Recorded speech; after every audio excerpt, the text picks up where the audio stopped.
கலையாத கல்வியும் குறையாத வயதும் ஓர் கபடு வாராத நட்பும் கன்றாத புலமையும் குன்றாத இளமையும் கழுபிணி இல்லாத உடலும் சலியாத மனமும் அன்பு அகலாத மனைவியும் தவறாத சந்தானமும் தாழாத கீர்த்தியும் மாறாத வார்த்தையும் தலைகள் வாராத கொடையும் தொலையாத நிதியமும் கோணாத கோலும் ஒரு துன்பம் இல்லாத வாழ்வும் துய்ய நின் பாதத்தில் அன்பும் உதவி பெரிய தொண்டரோடு கூட்டுக் கண்டாய் அலை ஆழி அரி துயில்கொள் மாயனது தங்கையே ஆதி கடவுரில் வாழ்வே. அமுதீசர் ஒரு பாகம் அகலாத சுகபாணி அருள்வாமி அபிராமி என்பது அபிராமி அந்தாதியில இருக்கக்கூடிய ஒரு அழகான ஒரு பாடல். இதுல நிறைய விஷயத்த ஆஹ் பட்டர் கேட்டுட்டே வருவார். கலையாத கலியும் குறையாத வயதும் இதெல்லாம் வரும்பொழுது அழகான ஒரு இடம் வந்து என்னன்னா, சலியாத மனமும் அன்பு அகலாத மனைவியும். அதாவது மனசுல எப்போ வைராகியமானது எப்பவும் இருக்கணும். அதுக்கு முன்னாடி சொல்லும் பொழுது கழுப்பினி இல்லாத உடலும், உடல் வந்து எப்பொழுதும் வந்து எந்த ஒரு பிணியும் இல்லாமல் வியாதி இல்லாம இருக்கணும்னு சொல்லி முடிச்சதுக்கு அப்புறம் உடல் சொல்லிட்டு அப்புறம் மனசு சொல்லும் போது என்ன சலியாத மனமும் எப்பவும் திடமாக இருக்கக்கூடிய மனமும் அன்பு அகலாத மனைவி. மனைவி இருக்கலாம், மனைவி அன்போடு இருக்கணும் இல்லையா, அதனால அன்பு அகலாத மனைவியும்னு ஒரு லைன் சொல்லிட்டு அடுத்த லைன் சொல்ற தவறாத சந்தானமும். சந்தானம் ஆனது இருக்க வேண்டும், மனைவியோட அதோட நிக்காம அதுக்கப்புறம் சந்தானம் இருக்கணும். அதுக்கப்புறம் கீர்த்தி வார்த்தை கொடை இதெல்லாம் தனியா அதுக்கப்புறம் இருக்கக்கூடிய விஷயம் எல்லாம் சொல்றாரு.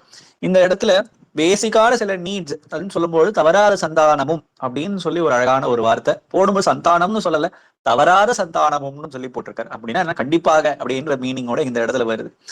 எதற்கு இதுக்கு ஒரு அவ்வளவு பெரிய முக்கியமா அப்படின்னு பார்த்தா, ஆஹ் புறநானூறுல ஒரு பாட்டு ஒண்ணு இருக்கு. படைப்பு பல படைத்து பலரோடு உண்ணும் உடைப்பெரும் செல்வர் ஆயினும் இடைப்பட குறு குறு நடந்து சிறுகை நீட்டி இட்டு தொடும் கல்வியும் துழந்தும் நெய்யுடைய அடிசில் மெய்ப்பட விரித்தும் மயக்கு ஒரு மக்களே இல்லோருக்கு பயக்குறை இல்லை தாம் வாழும் நாளே அப்படின்னு சொல்லி புறநானூறுல இருக்கு.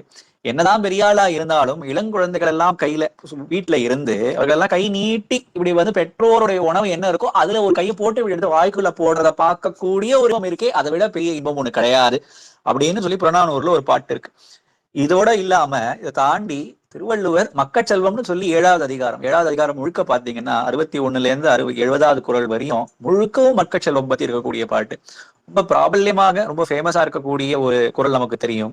குழல் இனிது யாழ் இனிது என்பர் தம் மக்கள் மழலை சொல் கேளாதோர். அப்படின்னா ஒரு மழலையோட, அதாவது தன்னுடைய மக்கள் தன்னுடைய மழலையோட சொல்ல கேட்காம இருப்பவர்கள் அத காதுல, அதாவது ஒரு மழலை பேசுறது அது ஒரு இங்கா சொல்லும், இங்கா பபான்னு ஏதோ ஒன்று சொல்லும். அந்த சொல்ல கேட்காம இருந்தவங்க, தன்னோட குழந்தையோட சொல்ல கேட்காம இருக்கிறவங்க தான் குழல் இனிது யாழ் இனிதுன்னு சொல்லுவாங்களாம். ஒரு ஃப்ளூட்டு வீணை இதெல்லாம் இனிமையா இருக்குன்னு சொல்லுவாங்களாம். ஃப்ளூட்டு வீணை எவ்வளவு இனிமைன்னு நமக்கு தெரியும்.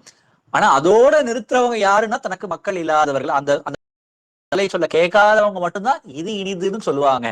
இதை தாண்டி ஒரு இனிமையானது ஒண்ணு என்ன அப்படின்னா மழலை சொல் அப்படின்னு சொல்லி வள்ளுவர் எழுதின குறள் 67ன்னு நினைக்கிறாரு. 7வது அதிகாரத்துல வரும். அதுக்கு முன்னாடி 2 3 குறளும் அதே மாதிரி இருக்கும். அமிழ்தினும் ஆற்ற இனிதே தம் மக்கள் சிறுகை அளாவிய கூழ். அமுதோட பெரிய ரொம்ப இனிமையா இருக்கக்கூடியது என்னன்னா, அந்த மழலையா இருக்கக்கூடிய அந்த குழந்தை வந்து அந்த கூழ கையால அளாவுமா. அதுல அந்த கூழ் வந்து இது அமுதத்தை விட பெருசு. மக்கள் மெய் தீண்டல் உலர்க்கின்பம் மற்றவர் சொற்கேட்டல் இன்பம் செவிக்கு. இது மாதிரி இன்னொன்னு, அதாவது அந்த உடலுக்கு இன்பமானது எப்ப வரும் அப்படின்னா அறந்தையானது தழுவும் போது அந்த இன்பமானது வருது அப்படின்னு சொல்லி திருவள்ளுவர் எழுதியிருக்கார் திருக்குறள்ல. இந்த மக்கள் பேரு, அதாவது மக்கள் செல்வம் சந்தான பாக்கியம் வேண்டும் என்பதற்கு முதற் கடவுள் அப்படின்னு சொன்னா முருகப்பெருமானை தான் சொல்லணும். முருகப்பெருமான் அதனாலதான் சட்டியில இருந்து ஆப்பையில வரும் அப்படின்னு ஒரு பழமொழியானது இருக்கு. அது நம்ம எப்படி எடுத்துக்கிறோம்னா, சட்டியிலனா அது அப்படியும் மீனிங் எடுத்துக்கலாம். அதாவது ஒரு ஒரு சட்டி இருக்கு, சட்டியில ஏதாவது ஒரு விஷயம் இருந்தாதான், பவுல்ல இருந்தாதான் ஸ்பூன் வச்சு எடுக்க முடியும். பவுல்லே ஒண்ணும் இல்லைன்னா ஸ்பூனால ஒண்ணும் வராது. அப்படி இல்லாம அதுக்கு ஆக்சுவலா மீனிங் என்னன்னா, ஷஷ்டியில் இருந்தால்தான் அகப்பையில் வரும். அதாவது ஷஷ்டி அன்னைக்கு விரதம் இருந்தால் அகப்பையில மக்கள் பேரானது வரும் என்பது ஒரு 5 பழமொழி. ஷஷ்டிக்கு முருகனுக்கும் இருக்கக்கூடிய சம்பந்தம் நமக்கு தெரியும். மகாபாரதத்துல அதுக்கான கதையானது தனியா வருது. சஷ்டியில அந்த விரதம் இருந்தால் மக்கள் செல்வமானது இருக்கும் என்பது நமக்கு தெரியும். முருகனை நோக்கி அந்த விரதமானது இருக்கு.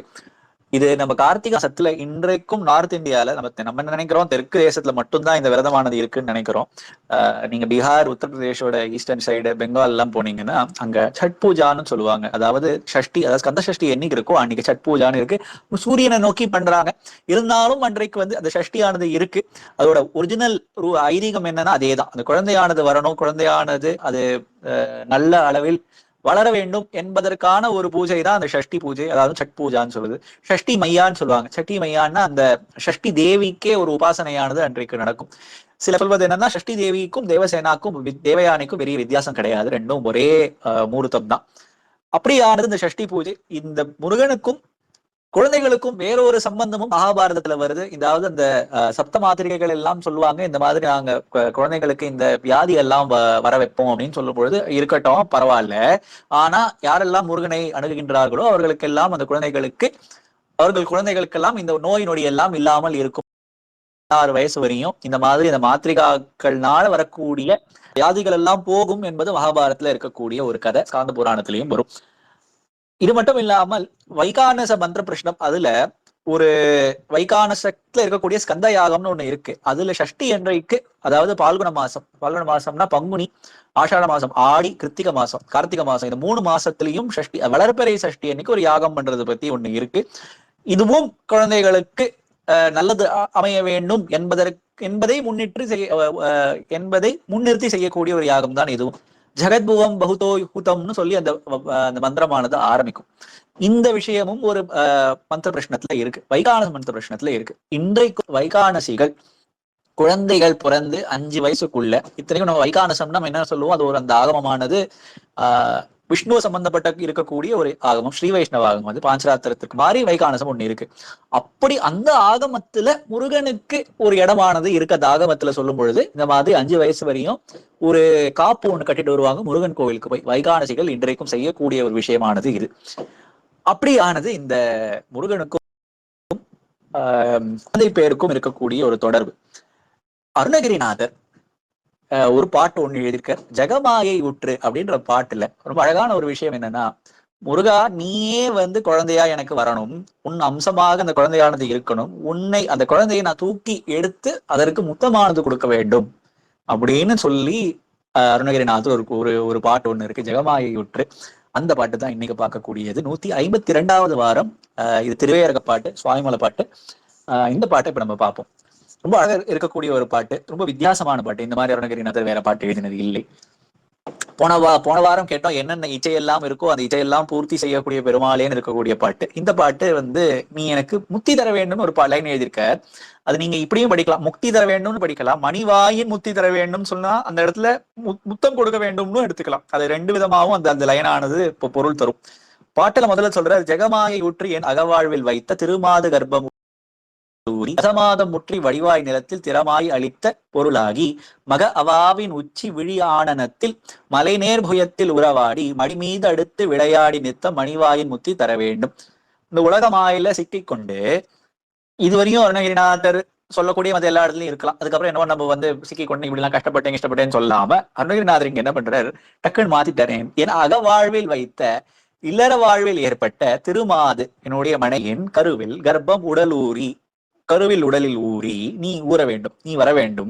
தசமாதம் முற்றி 10 மாதம் நிறைந்து வடிவாய் நிலத்தில் அழகுடன் இந்த பூமியில் நன்றாக தோன்றி திறமாய் அளித்த, திறமா விளங்க வேண்டும், குழந்தையாக வர வேண்டும், பொருளாகி குழந்தை போல் தேவரில் அமைய மக அவாவின் உச்சி, அதாவது இந்த இடத்துல தேவரீர் அமைய உன்னுடைய அம்சமாக அந்த குழந்தையானது தோன்ற, மக அவாவின் உச்சி விழி ஆனனத்தில் அடியேன் உம்மை குழந்தை பாசத்துடன் குழந்தை போல உச்சி மோந்தும் முகர்ந்தும் விழி கண்ணில் ஒத்திக்கொண்டும் ஆனனத்தில் முகத்தோடு முகம் சேர்த்து கொண்டும், ஆனனம்னா முகம், மலை நேர்புயத்தில் உறவாடி உன்னை தூக்கி என்னோட மாறுல போட்டு தட்டணும், மலை நேர்புயத்தில் உறவாடி மடி மீது அடுத்து மடியில போட்டு விளையாடணும், மடி மீது அடுத்து விளையாடி நித்தம் நாள்தோறும் மணிவாயின் உன்னது மணி போன்றத வாயினால் முத்தம் தந்து அருள வேண்டும், எப்பொழுதும் நாள்தோறும் முத்தம் தந்து அருள வேண்டும் என்று அருணகிரிநாதர் இந்த பாட்டு சொல்ற.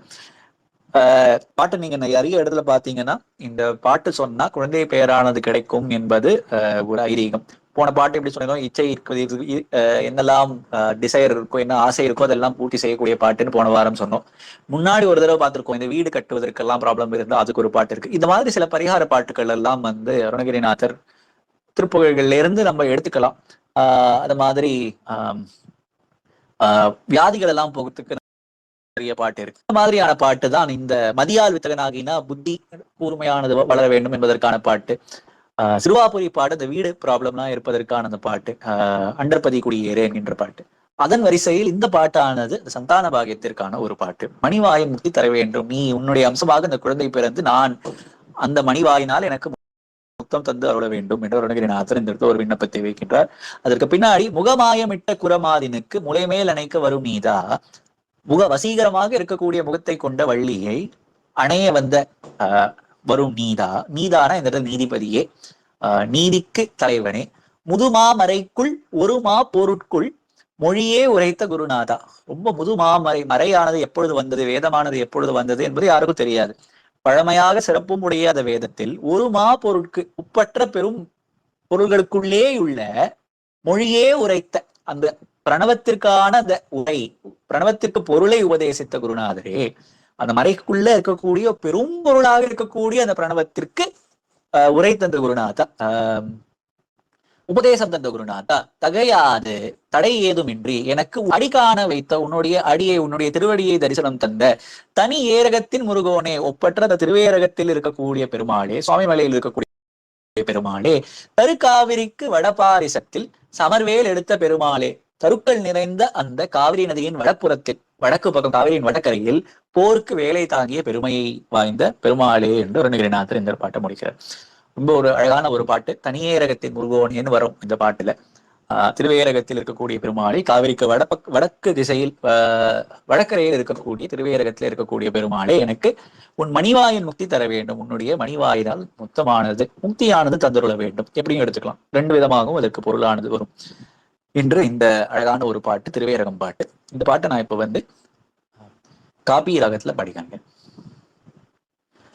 இதற்கு ரொம்ப ஒப்பாக இருக்கக்கூடிய ஒரு சுப்பிரமணிய புஜங்கத்துல ஒரு லைனானது, இஹாயா ஹிவச்சேதி ஹஸ்தாந்திரசாரியா ஸ்வயத்யாத சங்கரே மாதுரங்கா சமுத்பத்தியதாதம் ஷயந்தம் குமாரம் ஹராசிஷ்டகாதம் பதேவாலமூர்த்தி. அந்த குழந்தை முருகனை நான் பஜிக்கின்றேன் என்று ஆதிசங்கர இந்த இடத்துல சொல்றாரு. நம்ம இந்த மீனிங் சுப்பிரமணிய புஜங்கம் பொழுதும் பார்த்திருக்கோம். அது ரொம்ப ஏத்த ஒரு புஜங்கமானது, இந்த பாட்டுக்கு ஏத்தார் போல இருக்கக்கூடிய ஒரு புஜங்கம் இது.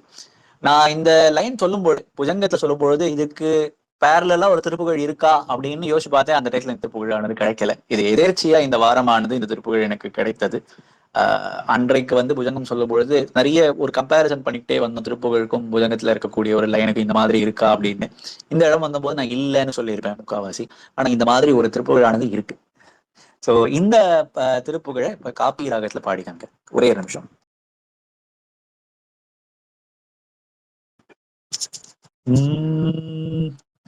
ஜகமாயுற்ற நகவாழ்வில் வைத்த திருமாது கர்ப்பம் உடலூரே, தசமாதம் முற்றி வடிவாய் நிலத்தில் திறமாயளித்த பொருளாகி, ஜகமாயுற்ற நகவாழ்வில் வைத்த திருமாது கர்ப்பம் உடலூரே, தசமாதமுற்றி வடிவாய் நிலத்தில் திறமாயளித்த பொருளாகி, மகவாவினுச்சி விழியானனத்தில் மலை நேர்புயத்தில் உறவாடி, மகவாவினுச்சி விழியானனத்தில் மலை நேர்புயத்தில் உறவாடி, மடி மீதடுத்து விளையாடி நீத்த மணிவாயின் முக்தி தர வேணும், மகவாவினுச்சி விழியானனத்தில் மலை நேர்புயத்தில் உறவாடி, மடி மீதடுத்து விளையாடி நீத்த மணிவாயின் முக்தி தர வேணும், முகமாயமிட்ட குரமாரினுக்கு முலை மேலனை கவரு நீர, முதுமாமரைக்குள் ஒரு மா பொருள்குள் மொழியே உரைத்த குருநாதா, முகமாயமிட்ட குரமாதினுக்கு முலை மேலனை கவரு நீதாக, முதுமாமரைக்குள் ஒரு மா பொருள்குள் மொழியே உரைத்த குருநாதா, தகையாதெனக்கு அடி காண வைத்த தனியேரகத்தின் முருகனே,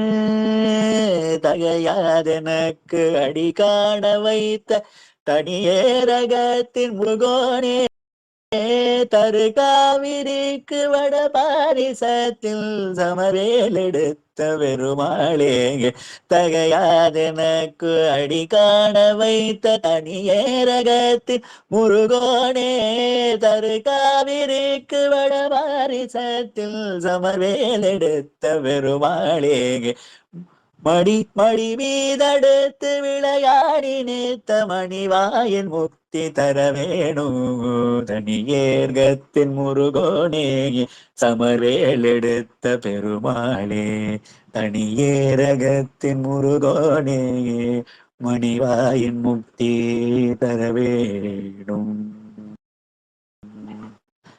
இன்று இந்த அளவில் இந்த திருப்புகழை முடித்துக்கொண்டு அடுத்த வாரம் வேறொரு அழகான ஒரு 153வது திருப்புகளோடு சந்திப்போம் என்று சொல்லி ஜனித்ரி பிதாச்ச சுபுத்திராபராதம் சஹேத்தேனகின் தேவசேனாதிநாத அம்சாதி பாலோ பவான் லோகதாத்தः க்ஷமஸ்வாபராதம் சமஸ்த மகேஷ ஸ்வஸ்தி பிரஜாபி பரிபாலயந்தம் ஞாயன மார்கேன மஹிமஹேஷ கோபிராமணேபியோ ஸ்வமஸ்து நித்யம் லோகா சமஸ்தா சுகினோ பவந்து. வெற்றிவேல் முருகனுக்கு ஹரோஹரா. திருச்சிற்றம்பலம். நன்றி.